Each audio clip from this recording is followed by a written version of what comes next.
So you want to buy new equipment. Offspin Media Friends presents So, You Want to Be a Professional Musician? Hosted by Rajesh Ravi. Welcome to another episode of this podcast. I'm Rajesh Ravi, and today we're going to be talking about what to do when you want to buy new equipment. Well, we're going to look at three scenarios, the first two of which have very easy and obvious solutions, but the third one is where it gets a little complicated. If you're wondering why I'm talking so softly, is because there's construction work happening in my building, so there's hammer noises, drill noises throughout, which go pretty late into the evening. And by the time things quiet down, is when my dad goes to sleep. So just bear with me for this one episode. I'm going to be sounding quieter than usual. Anyway, let's look at the first scenario. You have a lot of money. Well, in this case, it's pretty simple. If you have a lot of money and you can buy whatever you want, then, just buy whatever you want. There's no rocket science to it. That's literally it. So let's move on to the second scenario. This is a scenario in which you have no money. No money to buy even the most basic things that you need. And that could be anything. If you're a full-time guitar player, that could mean an acoustic and an electric guitar, maybe even a ukulele. If you're a music programmer or producer, you need a DAW or digital audio workstation. If you're any other instrumentalist, you need the one instrument. So what do you do in this case? Well, it's pretty simple. It's something I mentioned even in a previous episode. What you have to do is proper financial planning.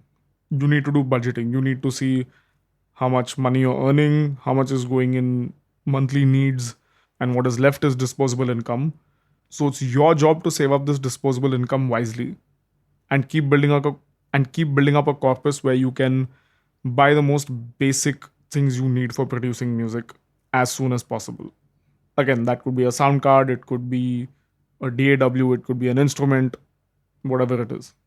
Just plan your finances well.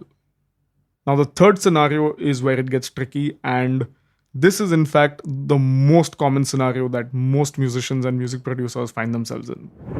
This is like a gray area scenario where you kind of have the money to buy what you need, or you have the money but you don't know whether you should go for it.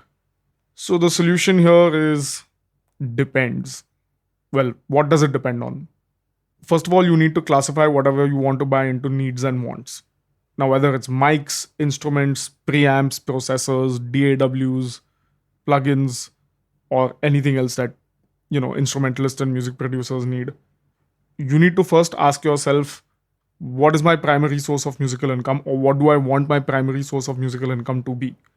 And for that, what are the things that I absolutely need? And step one should be to go only for those. Once you've bought those, look at how much money you have left. If you have some amount of money left, then we go into equipment that you want to have. Now, again, if this is going to make absolutely no difference to you in the near future, I would say save your money, don't go for it. Because a lot of times what happens is, and this is something even I'm guilty of, we see something that's on discount. It could be a plugin, it could be an instrument, it could be a piece of hardware. And we feel like we don't know if we're ever going to get such a big discount on this amazing product ever again. So let's just go for it now, buy it, keep it, and see. Who knows, we might need it in the future. So there's a general rule of thumb when it comes to hoarding that says, if something hasn't been used for 6 months, throw it out because it most probably is not going to get used. We can apply the same principle here.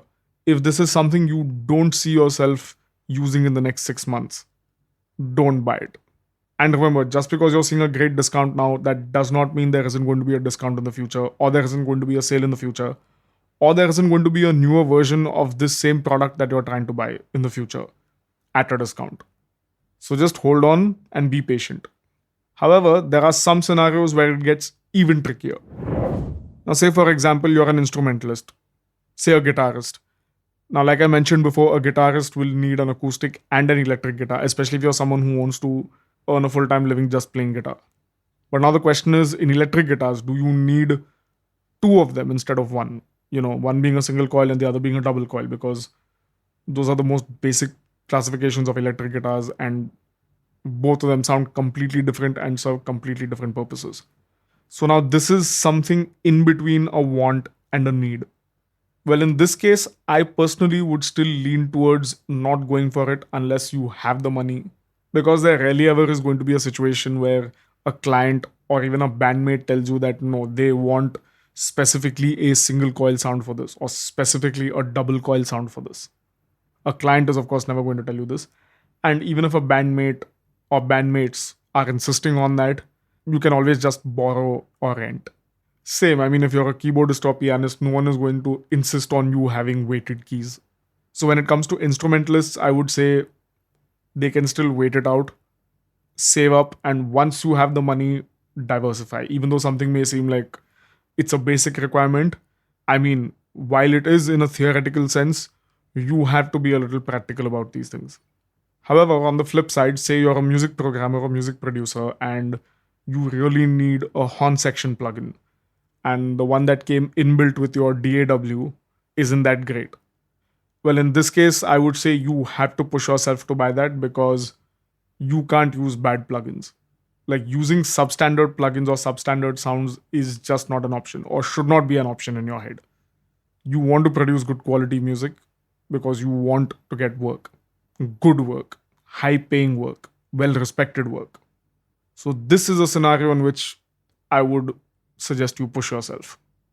But at the end of the day, it's your money and it's subjective. So, how you spend your money is entirely up to you. None of what I've said here are really hard and fast rules. These are just more suggestions, or these are just multiple perspectives on the same thing to help you figure out whether you really need to be spending money on that shiny new object or not. You just listened to So You Want to Be a Professional Musician, hosted by Rajesh Ravi, produced by Offspin Media Friends.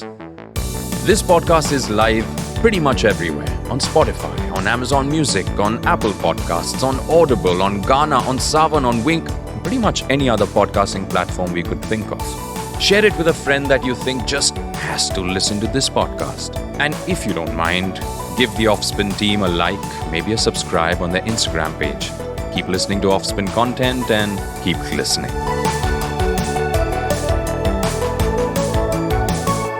The opinions expressed in this show are personal to the guests and the host and do not necessarily represent the opinions of the producer or the platform. This show does not intend to defame and denigrate any individual or organization in India or outside. The show is created for entertainment purposes only. It does not encourage smoking, drinking, or any kind of substance use. It may contain the use of harsh language that may be considered offensive, rude, or profane by the listeners. It may also contain incidents that mention or describe mental health issues, casteism, suicide, and violence. Listeners are advised to use their discretion.